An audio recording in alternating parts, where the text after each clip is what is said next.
Awesome. Welcome everyone to our live training here today. I'm Heather Choate, and with me is our international marriage expert, Mark Johnston. How are you doing today, Mark? I'm doing great. How are you doing? I'm doing so good.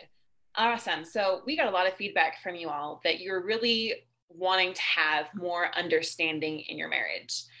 You know, oftentimes we get couples here that are like, my spouse, they just don't get me, or I'm working so hard and no matter what I do, they just seem to see everything in a negative light. How do I help them understand the positive changes that I'm making? And how can I better understand them? And so that's exactly what Mark and I are going to talk with you about today. We're going to give you 3 keys to building better understanding in your marriage. And this is part of our restoration equation. Mark here is the creator of our restoration equation. And this is a proven step-by-step system that shows you exactly what you must do to get your spouse to come back. If they're pulling away from you, if they're pushing for divorce, if things are a little bit rocky. And really, these are the foundations of every healthy marriage. And so they take you not only from a rocky marriage or a really tense or difficult situation, but they can even deepen things further, even if your marriage is doing really well. Because like I said, these are foundational principles which we can build upon to have the kind of relationship that we really want. So last week, or actually the week before that, Mark and I, we did our restoration equation masterclass, which is the basic formula to fixing a marriage and improving your marriage. If you haven't yet watched that, we really invite you to go and check that out. But today we're going to go deeper into understanding, which is the first part of our equation. Now, we often see some common mistakes and some common myths. And, honestly, I've fallen trapped to some of these myself. They're very, very common. And so we want to understand what these are so we can overcome them quickly. We want to know what causes misunderstanding in a marriage between you and your husband or your wife. One of the first mistakes that we often fall prey to when we're trying to have better understanding is trying to make our spouse understand us or make them want to be with us again. Okay. And anytime that we're doing this, we're going to give some examples here about what that looks like. So sometimes we feel like we want to hurt them, not because we're an evil person, but simply because we want them to understand the way that we feel. And we might not even consciously say that, we're not consciously saying, I want to go hurt them, but you're like, wow, they cheated on me. I'm going to do this to them so they can feel the kind of pain that I feel. And if they feel the pain that I feel, they wouldn't be doing what they're doing. And somehow, somewhere in our programming in the back of our minds, something in us says that that's going to be an effective way to solve our problems, or we just want them to understand and we just want someone to feel the way that we do. As human beings, we always live in our own perception. We always live in our own perspective, right? In our own story. And one of the things that we crave so deeply from someone else is to feel like we're understood, to feel like someone else gets us. And that feeling of connection is awesome. Think about a time when you really, really felt understood. You really felt that someone deeply got what you were saying and they knew where you were coming from. And that feeling of connection that you have with that person is awesome. And so because we crave that connection, sometimes we go about it in ways that aren't so productive or aren't so healthy. And definitely doing any behavior that kind of tries to put your spouse in your shoes is not going to be the right way to go about it. Pushing them to stay with you. This goes into our push versus pull method. But anytime you're like, I want you to stay with me, and you're kind of demanding that they work on the relationship, you say, we got married, you committed to me, so you need to do this, right? That is definitely where that comes from. And then we also see pulling away from them. This is a kind of on the opposite end of the spectrum of the pushing or the intentionally trying to make them feel what you feel. And the pulling away is like separating yourself, distancing yourself, stonewalling your spouse, giving them the silent treatment, threatening divorce, any kind of thing like that. You're saying, they'll miss me when I'm gone. They'll see what a good thing they have when I'm no longer around. And so any kind of that behavior or that thought process is definitely going to be in this category of trying to make your spouse understand you. Now let's think about this for a minute. Where do all of these things really come from? If you're really to examine where internally are these things coming from, they're coming from a place of fear. And I get it. I totally get it that when your spouse is pulling away from you, when there's this misunderstanding, it feels like panic. It feels like desperation and so confusing and so dark and cloudy that you act from the state of fear. And anytime we're acting from a state of fear, that is going to manifest itself in desperation and panic. Now, how do you feel when you're around someone that's really desperate and panic?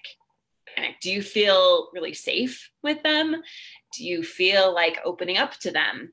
Or do you kind of feel like you need a distance and protect yourself? Do you feel like you need to be in a place of security? So recognize that when we're in this state of fear, when we're acting out of desperation and panic, our spouses sense that. And what it causes them to do is want to pull away further. And it causes them to want to get to a safe place themselves. And yeah, that's definitely not where we want to be. And the funny thing is, and I've done this too, is that sometimes we even think that we're doing the right things. And I'm just going to give an example of this. About a year ago, Mark and I were coaching a client, and he was texting his wife multiple times every day. Now, in a normal, healthy relationship, I text my husband every day. In a normal, healthy relationship, not a cause for concern. However, in this instance, his wife was pulling away from him and the marriage. She wanted out, and they were separated. And she had asked him to stop texting him or stop texting her. And he continued to do this. And we examined why. He felt like it was his only way of controlling the situation. And he felt that if he didn't text his wife every day saying, I love you, I'm not going to give up, I'm here for you, and these really actually positive messages, but what they were doing was they were not respecting her. She had asked him clearly to stop, and he continued to do it. Why? Bottom line, he was in a state of panic and fear. That panic that if he didn't do this, she would slip further away, like became this compulsion, this behavior that he felt like he couldn't let go of, because if he let go of it, then what else did he have? So when we were able to help him recognize that that was coming from a place of fear and how to effectively move through that so that he could let that go, and then move to a state of more calmness, more centeredness, empowered behavior, everything started to shift for him. So sometimes we think we're doing the right things. We may have heard it in a book. We may have been told it from a counselor. We may have seen it on YouTube or saw that, our parents did it this way or whatever. And we might think it's the right thing. Like, I'm going to work harder for us. I'm going to push harder. I'm going to do these things. And we don't actually realize that those are the very things that are backfiring. So when you move out of a state of fear into a state of calmness and centeredness, then you're more able to effectively see the situation and respect your spouse and provide what is needed for your spouse.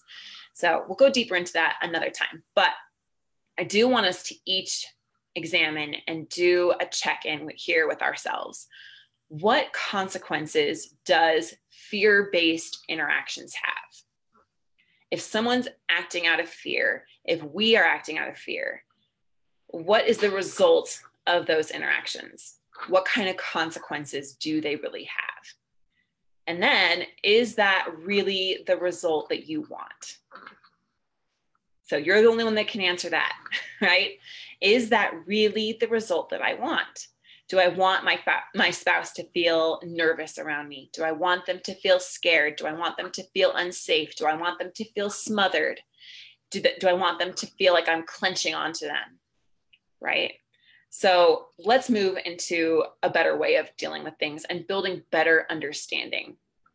So imagine that your spouse is actually wanting to be with you again.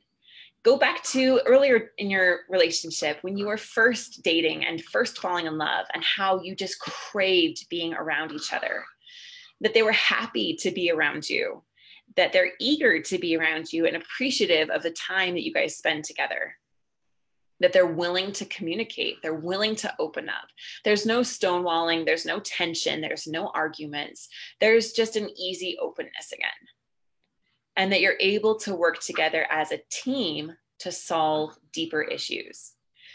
Now, imagine that you and your spouse are both standing on the edge of a cliff, and in between you is a canyon. So you're on opposite ends of this canyon, right? And you're trying to shout out to your spouse and have them understand what you're saying. But across the great distance, the words come across jarbled and they're shouting at you. You can't understand them either. That is what every marriage is like. In a healthy marriage, however, what we've done is we've built a bridge of understanding that step by step we can both cross so that we can better understand each other. And in a healthy marriage, this helps you to solve problems and work together as a team.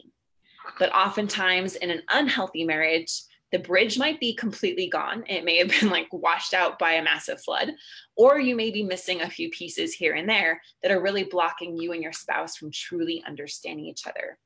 So what we definitely want to do is build that bridge of understanding so that you can have a happy and secure relationship again.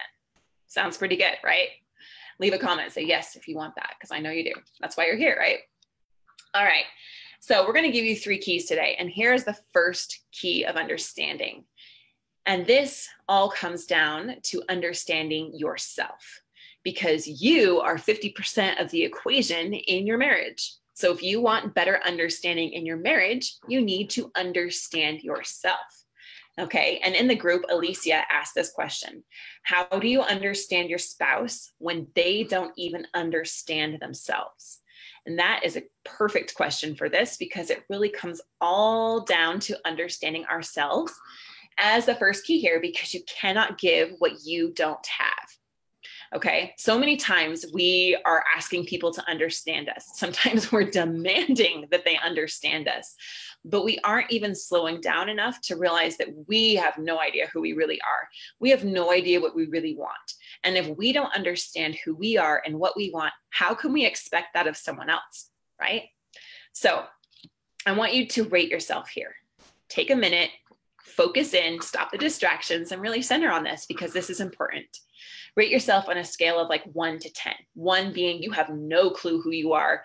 You're just running around. You really don't understand yourself at all. And 10 being, I know who I am. I am on purpose. I know why I'm here. I know what I want. That kind of level of understanding. So I understand why I do what I do. So again, rate yourself on that scale of 1 to 10. How well do you understand why you do what you do?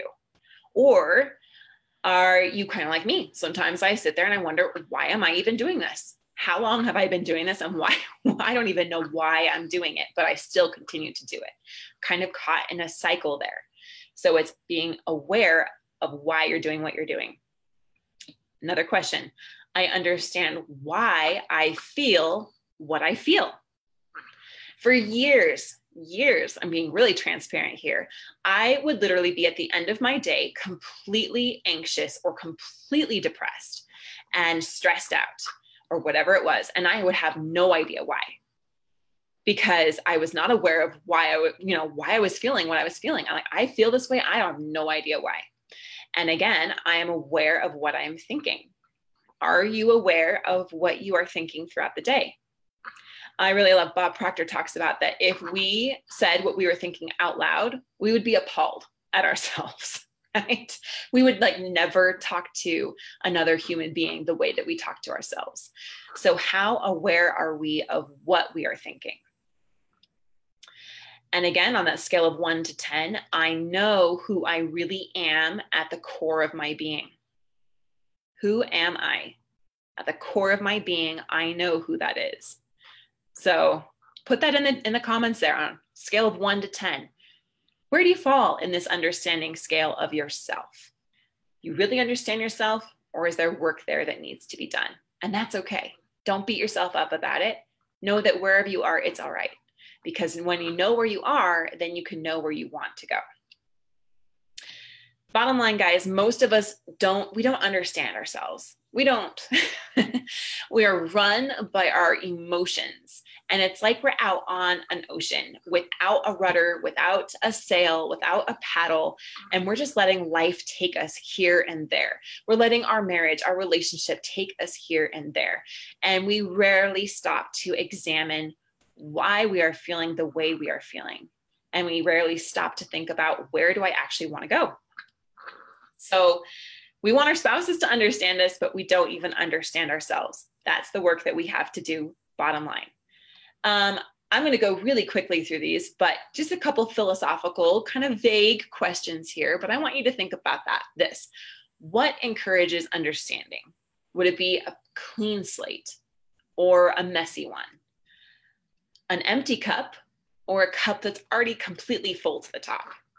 Okay, I know it's a little vague, a little bit philosophical, but it relates to ourselves, that we need to clear out some of the yuck, right? If our cup is completely full of all these heightened emotions, of all this anger or sadness or fear or stress or tension, or even the positive emotions, then we do not have the room that is necessary to have that understanding of ourselves or our understanding of our spouses. So I want to give a quick mindset practice here that's going to go along with this key to understanding ourselves, which is to effectively process our emotions and center ourselves. Okay. And this will get us out of that fear-based state into a more effective and clearer state. So first of all is give yourself permission to feel your emotions. How many of you were taught how to process negative emotion? How many of us are taught, this is what you do when tragedy strikes? How many of us are taught to even prepare for those things or prepare for the challenges that are going on, right? We're not taught that it's okay to be sad, upset, mad, or in pain. We've been taught that those things are bad.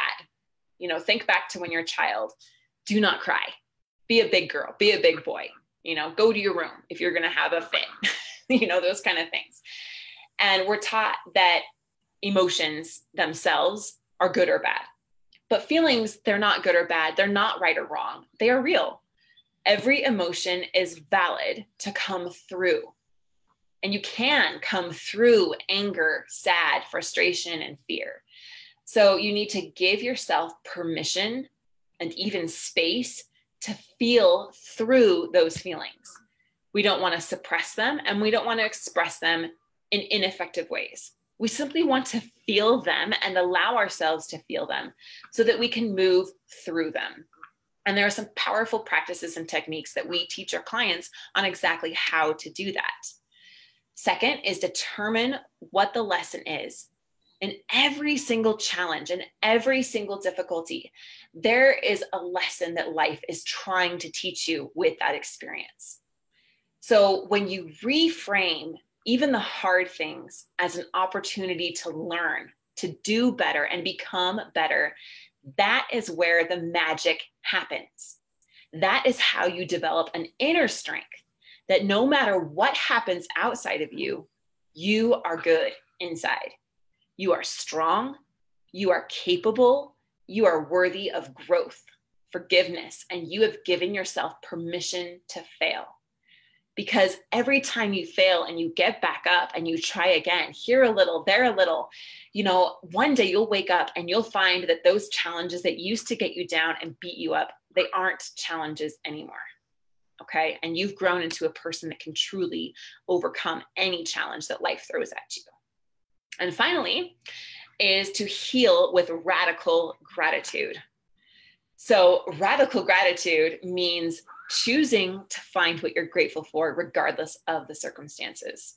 And there's scientific evidence that when you feel the emotion of gratitude, when I feel that, there are over 1,200 chemical responses that happen in the body. And those responses go directly into every cell of the body. They restore the cells, strengthen the immune system. They improve heart function. They, destroy free radicals and cancer growth. They increase our mental clarity. So do you think that we can make better decisions when we're in such a state? Do you think that in such a state we can understand our spouse in a better way? Are our hearts softened? And are we able to see the big picture more clearly? So practicing these three things of effectively processing our emotions, what difference would that make for you? If you did this and this became who you were and you had this toolbox at your disposal, how different would that make you and your relationship? All right, I'm going to turn it over here now to Mark for our next key of understanding. Great, thanks, Heather. So starting off with the myth or the mistake here, I see this all the time, is where someone assumes that they actually understand their spouse. And I'm going to tell you straight up, you might think that you understand your spouse, but I can almost assuredly tell you that if you're having major problems, major issues in your marriage, you probably don't. Even if the problem is something very specific, even if it's something very obvious, like, okay, there's an affair here, I can almost guarantee you that you do not fully understand your partner's perspective. Because if you did, you probably wouldn't be here listening to this. You'd probably be very well on the way to solving those problems. And so, like I said, most people assume that they know exactly what their spouse is thinking or what their motivations are. See, the key here, the second key to understand, is taking time to truly understand your spouse before reacting or responding. Understanding it's all about trust, it's all about patience, it's all about intimacy or closeness. And when you have a better understanding for your husband or wife, communication goes a lot better with them. The same can be said when they understand you. This is really the heart of the whole thing. And without understanding, you can't really hope to get anywhere here. You can't hope to succeed. And so this is where we come into the, with our restoration equation. This is why this part of the equation is so important, this understanding part. There's problems. There are problems there. And mostly it's because there's something that's wanted that isn't being provided. In the example of the affair, maybe there was a lack of intimacy or connection. Maybe there's someone who is providing, very interested in the spouse who is cheating. Maybe there's something else. But, like I said, most of the time there's something that's needed or wanted and it's not being provided. This is the source really of most any frustration. Things aren't the way that they should be. But if you actually really intimately knew what was wanted, if you actually understood exactly what your spouse was looking for and you were able to provide it, it would make things so much easier. So that's how your spouse is going to be naturally pulled back to you. It's, when you have that understanding, when you actually know what's wanted and you're able to provide it, it acts like a magnet and it draws you back together. It feels fulfilling to be together. So the big question here is, how do you understand your spouse better? A lot of people say, okay, there's, my spouse, they won't open up. There's all these things in the way. First, you have to be able to identify and break some of the negative patterns that have been going on. There's absolutely, every time I sit down with one of my new clients, one of the things that we go over in probably one of the first few sessions is identifying some of the patterns that got them to where they were and that are keeping them from going forward. Almost always there are some patterns that just aren't working that are keeping that couple from understanding each other or solving problems. And so you have to be able to break those patterns up. There are a few quick things though, and if we can go to the next slide here. There are a few quick questions though. If we want to cut right to this, and you want something to do right now, there are a few key power questions to building some better understanding. Now, breaking those patterns apart is very important, but we can cut right to the chase, and we can cut through a lot of these if we have some really good questions here. The first one is simply, what do you mean? I hear clients all the time, when I tell them to go have a certain kind of conversation with their husband or wife, I tell them, go get this information from them. And they come back and they tell me, okay, my spouse says, I don't know. I don't know what I want. I don't know why I'm doing what I'm doing. I don't know why I'm pulling away. And to me, there's a whole wealth of knowledge behind that statement. There's so much that's not being said. Anytime that there's an emotionally charged statement, anytime there's a vague statement, anytime there's just, you feel like there's more, this is a golden question here. Question 2 is, what's actually wanted? If you're going to understand your spouse, you want to know what they want. And we won't actually just let it slide with them telling you the things that they don't want. They don't want arguments. They don't want chaos. They don't want any more fights. That's not what they want. That's what they don't want. So, ask them, what's wanted? What do you actually want from this? And number 3, okay, what can we do about this together?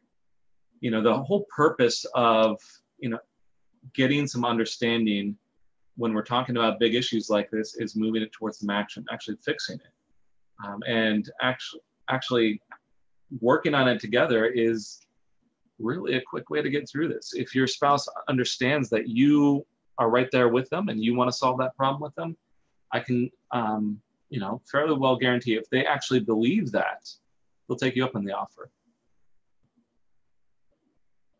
So, I know a lot of that, I'm talking about how to ask questions from your spouse, and that brings us to, our third myth here, that it takes two to tango, or it takes 2 to fix the problem. And honestly, it isn't true. And that goes along, with understanding as well. It doesn't take both of you to have more understanding. And that gets us into our third key, that you need to be willing to show understanding first. If there are big issues and you've been stuck in certain patterns of communication and solving problems, then I can almost guarantee you that your spouse, your husband, your wife, unless they're the type that have really just recently made an epiphany, they made some big changes, they're probably not going to come and try to understand you first. And so if you really want to get things moving, if you really want to get to the heart of the problem, you have to be willing to provide that understanding without receiving it at first for a while. So the most important thing here to understand about understanding is that it does start with you. It does. You are going to have to move first. It's going to be hard. You cannot wait for your spouse to get on board. You can't wait for them to take action, because if you do, it's just, like I said, it's not going to happen unless they're the kind of person that has just made these huge changes in their life. It's almost like saying that, if you're waiting for them to change first, if you're waiting for them to understand you first, it's almost like saying, okay, I'm going to plant these seeds in the garden. I'm going to do that after I start seeing the garden grow. It doesn't make sense. It doesn't work like that. So, one of the comments that we got here, I thought it said it really well. So John here, he's talking about how things are going so much better. And the reason because he finally, it clicked with him about understanding. He feels like he's able to listen reflectively and really have empathy for his spouse, understand her better. And what he says here is the walls are starting to come down. A lot of progress gets made once you have that understanding. But, I want to turn this over to Heather, just kind of finish things up, explain the rest of this here. Awesome. Thank you so much, Mark. And can you guys see the value in this, in the value of understanding yourself and taking time to understand your spouse before you react or respond?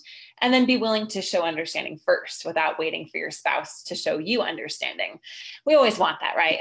Oh, I'll show understanding when they show me understanding, but it really isn't going to move you forward in the way that you want. Give that gift to your spouse first.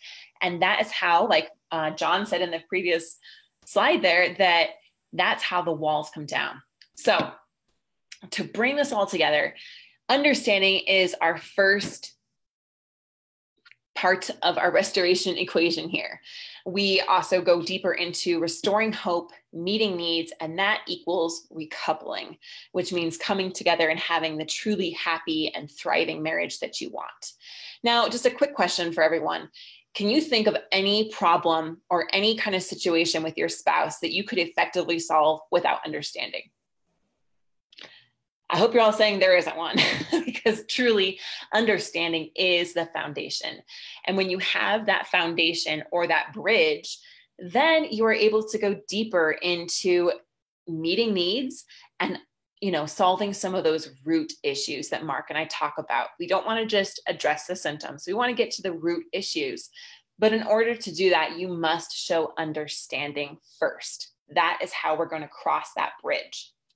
So we got a question here from Megan. She asked, is it okay to follow up questions to make sure they're still not communicating with who they had an emotional affair with in the past? Since my husband travels a lot, I want to ask him, but I don't want to start an argument. So Megan, right here, again, this, you're talking about the root issues, the emotional affair. Is it okay to ask questions and make sure they're still not communicating? What you're talking about there is some deeper root issues and communication and establishing healthy boundaries. But where it's all going to start, and the first step that you need to take, is that understanding. And can you see that when you have understanding, you don't have to worry about it so much turning into an argument? Because conversations that start with true understanding, those soften hearts, and softened hearts don't lead to big arguments and blowups. So that's why you need to start with this foundation first. And when you have that foundation, then absolutely we can go in deeper into establishing healthy boundaries and communication so that you both can really heal from this. We can go deeper into the root issues of why the emotional affair happened, what needs were not being met for him and for you, and how can we better meet those needs? So first step, build that understanding. All right, so has this been helpful for you all? I sure hope that it has. That's why Mark and I are here every day. We wake up excited to help serve you and see your progress in your marriage. But has this been helpful for you? What have you learned? I'd like you to put that in the comments there, into the comments, into the chat. What have you learned today? What takeaways are you coming away from this? And what do you commit to change or implement? Because that is where the magic happens. It's nice to nod your head and say, oh yeah, that makes a lot of sense. And then just go on doing the same things, right? No, we're going to break some of those patterns, break some of those habits. So make a commitment to yourself right now. Make a commitment to your marriage, make a commitment to your children and your family and all the generations that are going to come after you that will be affected by the choices that you make. Decide now one small thing that you're going to change, one small thing that you're going to implement, how you're going to build better understanding in your marriage. Would you like some more? This is just the tip of the iceberg. This is the high level overview of what needs to happen.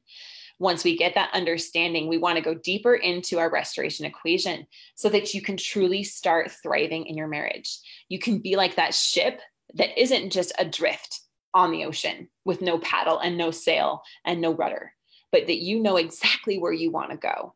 And you have the proven system, the proven guidance that's going to get you there. So that no matter what happens, whether storms come or lightning strikes, no matter what happens, you are going to be okay. You are going to be who you want to be, and you're going to have peace in your heart that no matter what happens, and no matter what happens in your marriage, that you gave it the very best chance of success possible, and you became a better person because of it. So Mark and I have a couple things to take this further for you if you're ready. It's up to you. We have a Thriving Marriage membership. This is a monthly marriage membership that we give you a monthly training, brand new training every month that goes in depth into these things to make sure that you are succeeding. So this month is all about understanding. We're going deeper into this whole topic and how to have your spouse understand you. I put finally LOL because so many times we're working so hard to understand our spouse. We'd really love them to understand us as well. How to overcome and break negative interpretations like my spouse doesn't see that I'm changing. Everything I do, they paint in a negative light. Learn how to finally stop that. Wouldn't that be great? Absolutely. And then a power practice to not only break those negative patterns, but create new positive ones to get you out of the cycle. So what is that all about? That's $47 a month. That's it for this incredible training that's going to show you how to do exactly all of these things. To get access to that, Mark, if you could go ahead, or we'll afterward, just either way, we'll put this link there into the chat, into the comments, relationshiprebootcourse.com/marriage mastery membership. That's a mouthful. It's a long URL. I'm sorry, I tried to make it pretty, but that's what it is. So that's how you get access to that and the complete training here on how to really deepen and develop true understanding as the foundation of your marriage. Now, if you want more, if you're saying that sounds great, but I'd really love to work with you and Mark one-on-one. I'd really, my marriage is in a critical situation. I don't have time to waste. I need to know exactly how to turn this ship around quickly. Well, then we also offer express relationship restoration coaching, which is one-on-one coaching with Mark and I that gives you incredible momentum and turn things around quickly without wasting years in therapy.